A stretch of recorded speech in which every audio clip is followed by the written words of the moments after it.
Few weeks ago I have bought a new rocker plate, a device that I consider absolutely mandatory to enjoy Zwifting. This is Turborocks Realplate React, and in this video I'm going to show it to you, but also tell you everything you need to know about the rocker plates, tell you why should you get one, but most importantly, how to choose one so it does a good job for you. This is not a sponsored video. I purchased this rocker plate with my own money, but I was able to at least talk to the owner of the company and get a discount code for you if you later decide to get this rocker plate yourself. But more on that later. So what is a rocker plate? Well, in short, it is a wobbly platform to which you fix your trainer and your bike so it can, well, wobble. In general, there are two types or tiers of rocker plates. The cheaper ones allow for side-to-side movement. The more advanced ones, including this one, add fore and aft movement on top of that. But why should you want that anyway? Isn't it better when your indoor bike stays stable on the ground? No, it's not. Let's do a little bit of a demonstration here. Take a look at the movements your pelvis does when you are riding on an indoor bike. Whether you realize it or not, with each pedal stroke it does a bunch of movements, from side to side, from forward to back, and up and down. And if your bike is fixed with no mobility whatsoever, each of those movements cause a friction at the saddle. Don't get me wrong, those movements are super subtle, but over longer periods of time this effect compounds, and that leads to discomfort. And the discomfort is not exclusive just to saddle soreness, it creeps into your hands and wrists, your shoulders, and even your lower back. When the bike cannot move, you end up absorbing every little kick of the pedals, and that is something people accept as sort of a necessary evil of indoor riding, but it doesn't have to be. Now, watch what happens when the bike can float a little. The frame and saddle moves with each pedal stroke, not very much, but consistently. And you can clearly see that it is especially the front and back movement that is missing from your static indoor setup. Once again, it's like 1 or 2 centimeters with each pedal stroke, but on a static setup, all those movements are either converted to saddle friction or overall body fatigue. On top of that, rocker plate massively helps if you have any sort of problems with your knees.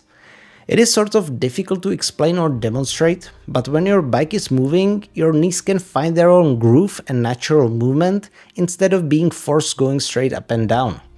Now, it is not a substitute for bike fitting or physical therapy, but it can really alleviate some of the issues. And that is the big idea. Rocker plate basically gives those forces a place to go other than your body. And the higher the effort, the bigger the effect. And there is one more benefit on top of that. The same way the rocker plate helps reduce the forces that go through your body, it reduces the stress that is being developed to your bike frame as well. So especially when you use your expensive outdoor bike on your indoor trainer, that's a big benefit. Now, having said all that, I need to clear a little bit of a misconception that you can often see when people talk about the rocker plates. They say that it allows the indoor bike feel like riding an outdoor bike.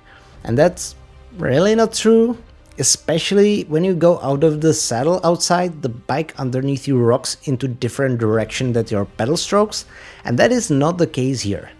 Now, that does not mean that rocker plate movements do not improve your ride feel. They do, 100%. Just don't get it for the assumed outdoor realism. When it comes to rocker plates, I know that there is one big fear. Will it affect my power output, either average power output or sprint power output? The short answer to that is no. The longer answer to that is no as well, but there's a caveat. You will need to get used to riding on the rocker plate, and before you do, it will, albeit temporarily, decrease your power output. The good news is that getting used to the movements is very fast. We are talking like 2 weeks tops. But I wanted to mention that so you don't ditch the plate right after the first ride. Because personally, I have been riding on a rocker plate for 2 years now, but I still needed a couple of weeks to adjust to the fore and aft movement that this new one has. As of now, I can do my usual 1100 watt sprint again, and also my average numbers are the best they've ever been. But you need to give it some time. So now that you know you want a rocker plate, how should you pick one? Well, first and foremost, you need to make sure your bike and trainer will physically fit on it. So measure the distance between the most backwards part of the trainer and the contact point of your bike's front tire and compare that to the dimensions of the rocker plate online. The next thing is making sure the rocker plate is compatible with your trainer. Because since it is a moving platform, you definitely need to strap the trainer down to the rocker plate.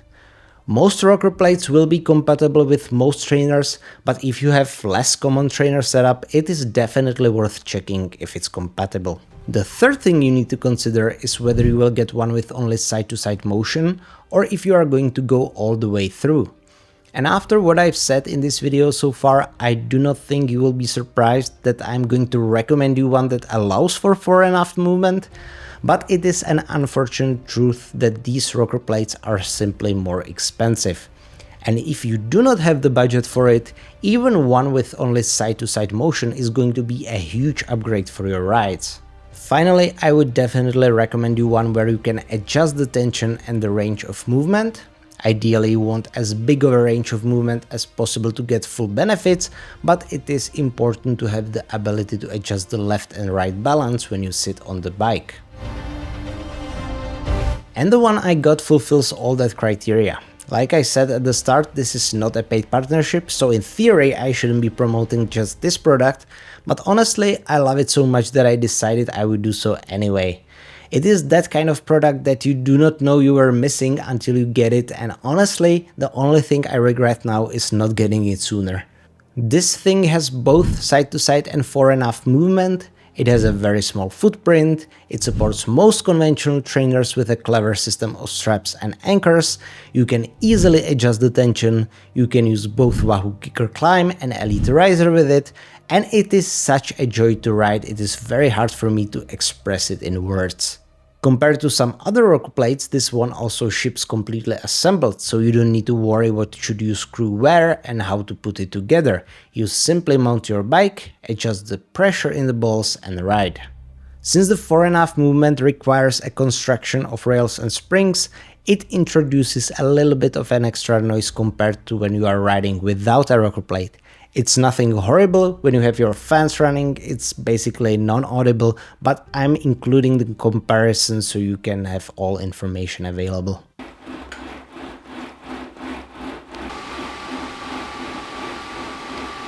There are two versions of this rocker plate, Coolhex and Stealth. They both work exactly the same, only the Stealth one has more premium coating and they cost 500 British pounds for the Coolhex version and 550 for the Stealth version.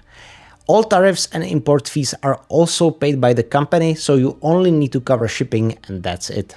If you decided to get this rocker plate, you can get a discount with the code RoadtoA. It is not a particularly big discount, but it's better than nothing.